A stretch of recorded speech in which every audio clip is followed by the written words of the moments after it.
8億人投保背後嘅健康險真相。今日同大家傾一個好實在亦都好重要嘅話題，就係我哋普通人應該點樣為屋企人嘅健康留一份腳踏實地嘅保障呢？可能好多人冇留意到，依家我國嘅健康相關嘅保障業務已經累計覆蓋接近8億人次啦，而且相關嘅部門好快就會出台配套政策，將來我哋嘅市民嘅健康保障方面路徑都有明確落實。簡單講，就係想等我哋每一個人嘅健康都有穩陣嘅依靠。我哋成日都話平安就係福，但係呢一份平安有陣時真係要提前做多啲嘅準備。但係我好清楚，好多朋友心入面都有一啲嘅疑惑，甚至咧係有啲誤解嘅。譬如有人成日話我身體好到極啦，平時連傷風感冒都好少，買健康保障根本係多餘。亦有人覺得供咗好幾年嘅錢冇出事，冇拎到回報，呢筆錢就白白蝕咗，好唔抵。其實我好明白你哋呢一種嘅諗法，始終邊個都唔想使錢去買用唔着嘅嘢，但我哋過日子就要反過嚟諗一諗，啲睇落用唔着嘅準備，從來都唔係為咗要用，而係為咗萬一出事嘅時候，我哋有底氣咁樣頂得住，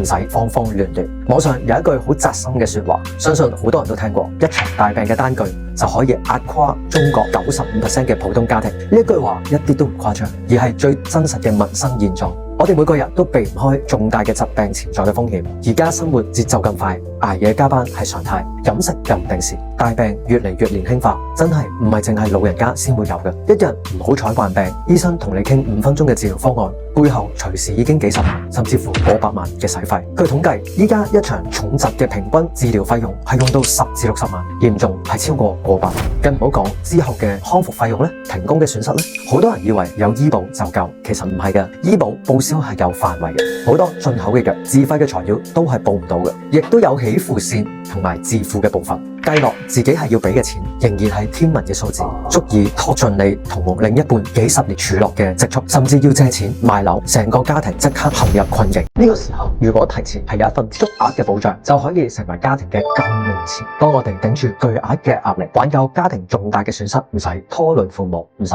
委屈我哋嘅小朋友，亦都唔使周圍借錢睇人面色。講到尾，呢一種保障本質好簡單，平時使少少錢，用好低嘅風險概率換一份高額嘅安心。依家好多人都係咁樣做，唔係為咗圖回報，淨係為咗家人留條後路，給自己一份底氣。我哋努力揾錢儲錢，唔係為咗家人平安日子穩陣嘅咩？所以唔好覺得健康保障係冇用，佢唔係浪費錢，係我哋普通人應付大疾病嘅底氣，係為咗家庭築起咗安全嘅防線。等我哋無論遇到啲咩事，都可以有底氣講一句唔嘅，我哋有準備。